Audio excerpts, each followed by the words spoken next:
This is Blake Carrington live at the National Book Club Conference in Atlanta, Georgia, here with the renowned author Moses Miller, author of 3 current titles. We're going to let you walk us through those 3 titles.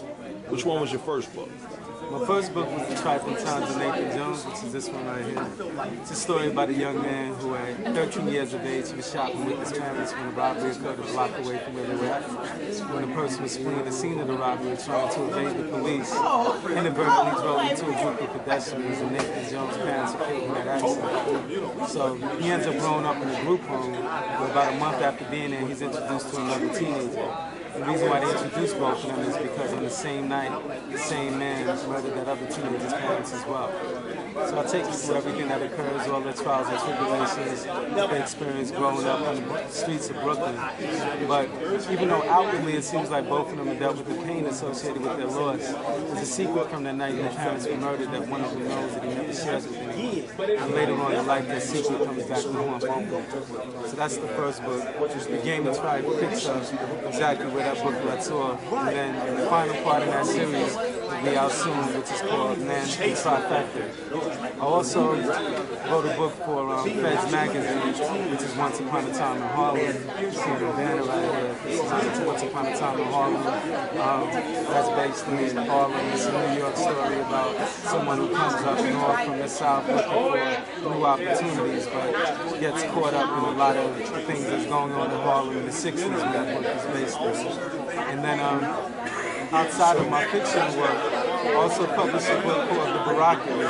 And The Barakini basically, without going too much into detail, I'll just say that it's easy for us a lot of times to recognize the greatness in others, but we don't see that same greatness that exists within us. So when I wrote The Barakini, I wanted to make sure that our young people knew that that same greatness that exists within our president, they're able to accomplish those same things as well. It doesn't have to be president of the United States, but it just means that the drive and determination that you put behind any effort is going to determine your degree of success. And as it says on the cover, where I am does not determine who I am. There's greatness that exists within my inner soul. It's time that I unleash the Barak in me. That's basically just saying that leadership, those leadership qualities, those abilities that exist within all of us. So all of these books, all of my titles, mindcandymedia.com is the website. Moses Miller is on. You can get more information, synopsis on those, or you can hit me up on Facebook /Moses Miller, or on MySpace.com, Moses Miller, Twitter, Arthur Moses Miller as well. So many places there. Yeah.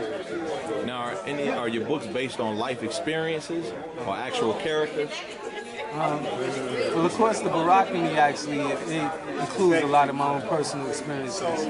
My fictional work, it's all anything that I write, fiction, whether it's fictional, there's always that true element to it. So it includes a lot of things that go on, because I just gave you broad strokes in regards to the title, but it also includes information. I mean, a lot of other details, like there's an overall story of police corruption. There's a story of some of the victimization that goes on in our neighborhood. So I always put a real life element in all of my stories, whether it's fiction or nonfiction.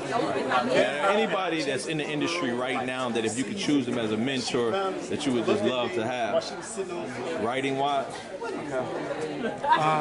Walter Mosley. I think Walter Mosley, just in regards to the amount of time that he's been writing, the success that he's had, and also the quality of his work. I respect the quality of his work and the different genres he's able to write in. And like I said, once again, his longevity and the quality of his work as well. Now, are your books self-published or are they through a publishing house? Independent owned press, Mind Candy LLC.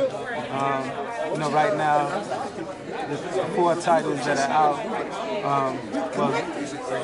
three titles that are out right now are all written by me. But within the next 6 months, and the other authors that have come out on that independent press as well.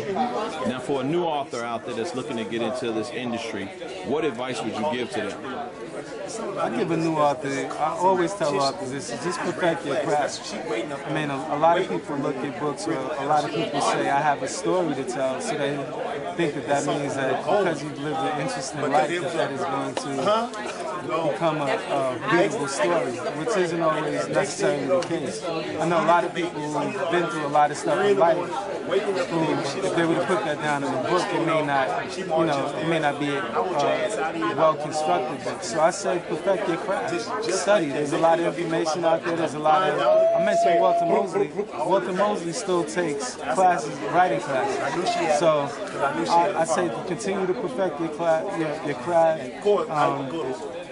Look at research, take writing classes, and there's a lot of information out there on the internet and in libraries that can assist you with getting better at what you do. Now, I know you wrote the book for Feds Magazine. What do you think about the backlash that urban street lit is currently taking, a lot from the industry and from consumers out there as well? I think when you talk about urban literature, I mean, that's a 30, 45 minute discussion in itself, because what do people mean when they say urban literature? Like, I could take a Terry McMillan book, I could take Waiting to Excel and say that it was based in an urban environment. So is that urban literature? Because it was based in, it was an urban themed novel. The people that were in the main characters of that book were in an urban environment. Or is urban fiction, when people say urban fiction, are they talking about a book about drugs, drug dealers? Because if that's the case, then I could say Goodfellas or something based off of the mafia, or talking about that is urban. If you're saying that urban is based, you put that in a category of drugs and other things. I think that we need to understand that there's a place for all literature. There's a place, whether it's an urban thing, whether it's what's considered contemporary fiction. I never really, when I was reading, and I read thousands of books growing up, I never put books into different classes. I just looked at the fact that whether it was well written and whether it had a story that needed to be told, and it was told in a good manner. So I don't really listen or care too much about the backlash. I think people need to just read and what they want to read, and be open to stepping outside of their comfort zone when it comes to certain type of literature. And what can the people expect from you in the next year or so? Next year or so, you could expect the third part in this series. Like I said, you're going to have the trifecta, which is the last part in this series. You could also expect a book from me called Love Life and a game called Basketball. You could also expect more non-fiction work as well. I've really been, over the last year, I've written about 5 different books, so I'm just going to figure out when exactly I want to publish these books, and you could always expect this new fresh titles from me. Right, this is Moses Miller, the author of Trifling Times and Nathan Jones, The Game is Tripe, The Barakami, and Feds Magazine book, Once Upon a Time in Harlem. I'm hanging out here with 21Blackstreet.com. Peace.